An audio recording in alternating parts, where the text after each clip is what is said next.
हाय दोस्तों, मेरा नाम है अजिंक्य और आप देख रहे हैं एग्जाम साइको। तो दोस्तों आज के वीडियो में जानते हैं एक और शानदार ट्रिक के बारे में। आज की जो ट्रिक है वो है टाइम एंड वर्क के ऊपर। तो सबसे पहले दोस्तों हम क्वेश्चन देखते हैं, क्वेश्चन को समझते हैं और उसमें हम क्या ट्रिक लगा सकते हैं वो जानते हैं। तो चलिए दोस्तों देखते हैं अपना वीडियो, लेट्स स्टार्ट।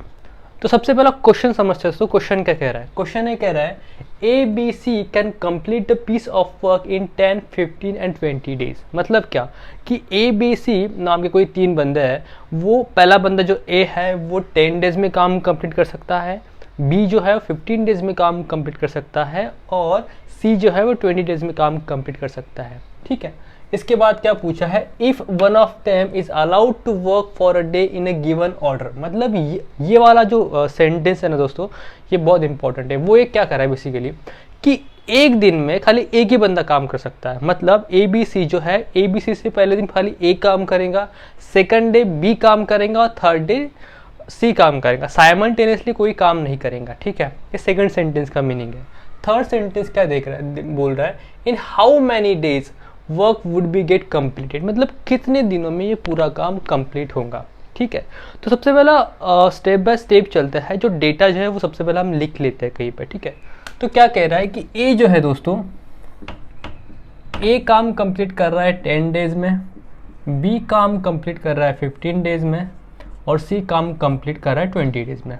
ठीक है, तो अब क्या करेंगे? हम इन तीनों का हम एलसीएम निकालेंगे। जब हम एलसीएम निकालेंगे तब हम जानेंगे कि कितना यूनिट का वर्क है, कि टोटल कितने यूनिट्स उनको काम कंप्लीट करना पड़ रहा है। ठीक है, तो जब इसका 10, 50 और 20 का एलसीएम जब हम निकालेंगे तो एलसीएम कितना आता है? 60। मतलब क्या 60 यूनिट्स जो है वो काम है। ठीक है, और वो सबको करना है। ठीक है, तो अभी क्या निकालते हैं? अभी दोस्तों निकालते हैं इफिशियंसी। ठीक है, इफिशियंसी मतलब कितने दिनों में वो काम, हर एक बंदे की इफिशियंसी कितनी है, एक बंदा कितना काम एक दिन में कर सकता है, तो उसके कम हम कहते हैं इफिशियंसी। तो इफिशियंसी कैसे निकालेंगे दोस्तों? अगर हमें एक की इफिशियंसी निकालनी है तो हम क्या करेंगे कि टोटल यूनिट्स ऑफ वर्क, ठीक है, और उसको कितने दिन लग रहे काम करने के लिए, तो इसकी जो आएंगी डिवाइड करने के बाद जो वैल्यू आएंगी वो होंगी इसकी इफिशियंसी। तो कितना है? 6 यूनिट्स। मतलब A जो है वो 6 यूनिट एक दिन में काम कंप्लीट कर सकता है।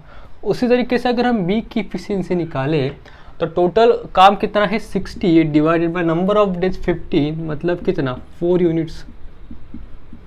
ठीक है, साइमल्टेनियसली C की कितनी है? 60 डिवाइडेड बाय 20, मतलब कितना? 3 यूनिट्स। ठीक है, तो ये इफिशियंसी है। इसका मीनिंग सब समझते हैं दोस्तों, कंसेप्ट समझते हैं। कंसेप्ट ये कह रहा है कि A जो है वो एक दिन में 6 यूनिट काम करता है, B जो है वो एक दिन में 4 यूनिट काम करता है और C जो है वो एक दिन में 3 यूनिट काम करता है। ठीक है, ठीक है, मतलब इन 3 दिनों में कितना यूनिट काम हो रहा है दोस्तों? 6, 4 + 3 कितना? 13 यूनिट। मतलब 3 डेज में 13 यूनिट काम कंप्लीट हो रहा है। कितना यूनिट काम कंप्लीट करना है हमें? 60 यूनिट दोस्तों। कितना? 60 यूनिट। तो 13 को अगर हम 4 से मल्टीप्लाई करेंगे तो कितना आता है? 52। और 52 बराबर, मतलब मैं मान के चल रहा हूँ कि 3 दिन में कितना काम कंप्लीट हो रहा है? 13 यूनिट। सॉरी, 3 दिन में कितना काम कंप्लीट हो रहा है? 13 यूनिट। तो हमें 60 यूनिट करना था, हम 13 का मल्टीपल लेंगे तो 13, 26, 39 और 52। 52 के बाद जो वैल्यू आएंगे वो हायर है। ठीक है, तो वो 60 के ऊपर आ रही है। तो हम ये मान के चलते हैं भाई कि 52 यूनिट्स काम जो है वो कितने दिनों में कंप्लीट हो रहा है? इसको हम 4 से मल्टीप्लाई करेंगे 52 आएगा। तो 3 डेज को हम 4 से मल्टीप्लाई करने कितना आएगा? 12। मतलब 12 डेज में 52 यूनिट जो है वो काम कंप्लीट हो रहा है। ठीक है, 12 डेज में 52 यूनिट काम कंप्लीट। अभी काम बचा कितना है? 60 यूनिट काम, 52 यूनिट काम जो है वो 12 डेज में कंप्लीट हो रहा है। तो बचा कितना काम है? 8 यूनिट्स।